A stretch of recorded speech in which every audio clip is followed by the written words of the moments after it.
हरिओम प्रिय दर्शकों, यदि आपकी वृश्चिक राशि या वृश्चिक लग्न है तो इस वीडियो को बहुत ध्यान से देखिएगा, समझिएगा। इस वीडियो में हम समझने वाले हैं कि ये जनवरी 2025 आपके लिए कैसा रहेगा। जनवरी के महीने में जो ग्रहों के परिवर्तन होंगे उनके क्या प्रभाव आपको देखने को मिलेंगे, क्योंकि जब आप अलग अलग ग्रहों के परिवर्तन सुनते हैं, देखते हैं तो उसमें कई बार कन्फ्यूजन हो जाता है कि अच्छा होने वाला है कि बुरा होने वाला है। परंतु इसमें हम नवग्रहों की चर्चा करेंगे जिससे ये भी कन्फ्यूजन दूर हो जाएगा। सबसे पहले हम ये समझेंगे ग्रह स्थिति क्या है, फिर हम ये समझेंगे हमें क्या प्रभाव मिलेगा और फिर उपाय क्या करना है ये भी समझेंगे। आइए सबसे पहले हम जान लेते हैं ग्रह स्थिति। तो ग्रह स्थिति की बात करें तो ग्रहों के राजा सूर्य अपना राशि परिवर्तन करेंगे 14 जनवरी को। ये मकर राशि यानी कि जिसे मकर संक्रांति भी कहा जाता है, जब मकर राशि में सूर्य प्रवेश करते हैं तो 14 जनवरी को ये मकर राशि में प्रवेश करेंगे। लगभग एक महीने के लिए ये यहीं पर मकर राशि में गोचर करेंगे। चंद्रमा का परिवर्तन सवा 2 दिन में होता ही रहता है। और मंगल की बात करें तो मंगल इस समय कर्क राशि अपनी नीच की राशि में गोचर कर रहे हैं, परंतु ये वक्र अवस्था में होने की वजह से 21 जनवरी से ये मिथुन राशि का भी पूर्ण रूप से प्रभाव देने लगेंगे। और बुध के 2 परिवर्तन है। एक परिवर्तन 4 जनवरी को होगा जो कि धनु राशि में होने जा रहा है, और फिर 24 जनवरी को परिवर्तन होगा जो कि मकर राशि में होगा। और देवगुरु बृहस्पति इस समय वृषभ राशि में गोचर कर रहे हैं। और शुक्र की बात करें तो शुक्र 28 जनवरी को अपना महापरिवर्तन करेंगे, क्योंकि शुक्र का ये परिवर्तन मीन राशि में होने जा रहा है जिसमें ये उच्च के होते हैं, बहुत श्रेष्ठ फल देते हैं। और साथ में देखा जाए तो शनिदेव इस समय कुंभ में गोचर कर रहे हैं, और राहु मीन में और केतु कन्या राशि में गोचर कर रहे हैं। तो देखा जाए तो ये है ग्रह स्थिति। इस ग्रह स्थिति के आधार पे मुख्य रूप से कुछ योग बन रहे हैं, जैसे कि शनि और शुक्र की युति कुंभ राशि में है जिससे सुंदर भार्या योग का निर्माण है। और बुध और सूर्य की युति 24 जनवरी को होगी जिससे बुधादित्य योग का निर्माण हो जाएगा। और शुक्र और राहु की युति 28 जनवरी को होगी जिससे लंपट योग का भी निर्माण हो जाएगा। तो देखा जाए तो ये 3 योग बनने जा रहे हैं जो कि हमें प्रभावित करेंगे, हमारे जीवन में अपना प्रभाव दिखाएंगे। आइए जानते हैं कि हमें अपने जीवन में क्या प्रभाव इनका देखने को मिलने वाला है। तो बात की जाए तो ये जो ग्रहों की स्थिति है ये कहीं न कहीं ये कह रही कि आपको थोड़ा सा स्वास्थ्य का ध्यान रखना चाहिए, जो कि बहुत कोई खास चिंता की बात तो नहीं है, परंतु हाँ ध्यान अवश्य रखना चाहिए। योग प्राणायाम करते रहिए, दिनचर्या को बेहतर बना के रखिए, क्योंकि इस समय आपके स्वयं लग्नेश जो है तो नीच अवस्था में है, जो कि अच्छी बात यह है कि ये भाग्य भाव में ही गोचर कर रहे हैं। ये बहुत श्रेष्ठ भी है, परंतु नीच अवस्था में है, इसलिए थोड़ा सा उतना श्रेष्ठ फल प्राप्त नहीं हो पाता है।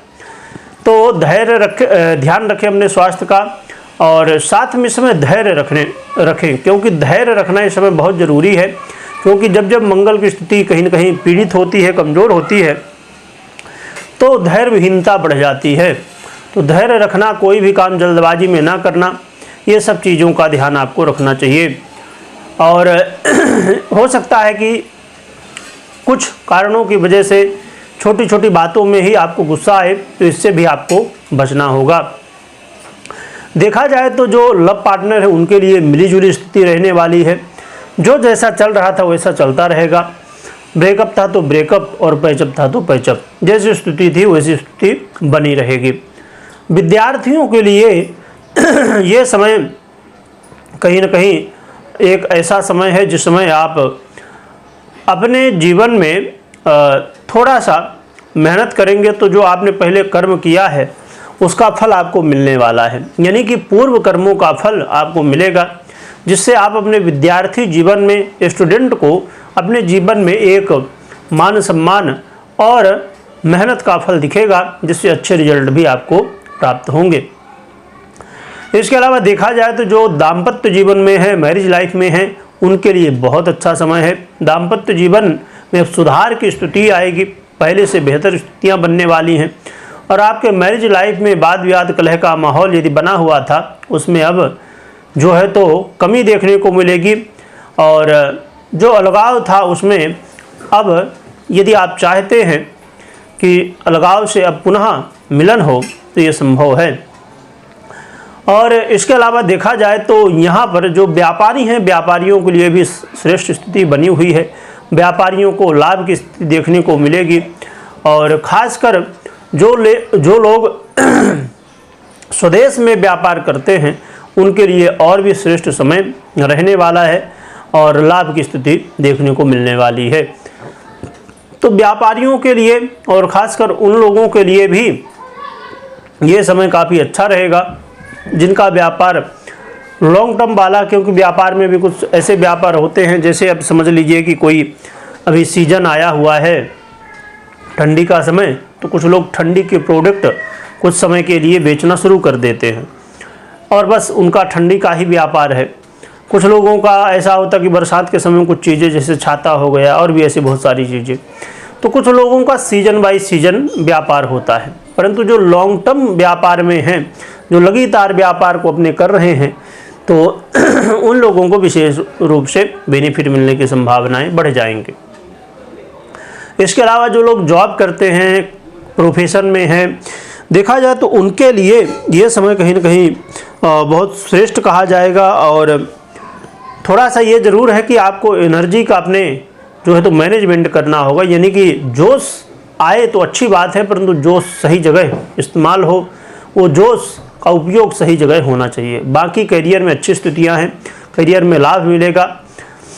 और साथ में ये भी देखेंगे कि जो पुराने लोग हैं उनका भी सहयोग मिलता हुआ दिखाई दे रहा है, परंतु यहाँ पर धैर्य जरूर रखना है, धैर्य विहीनता का परिचय नहीं देना है।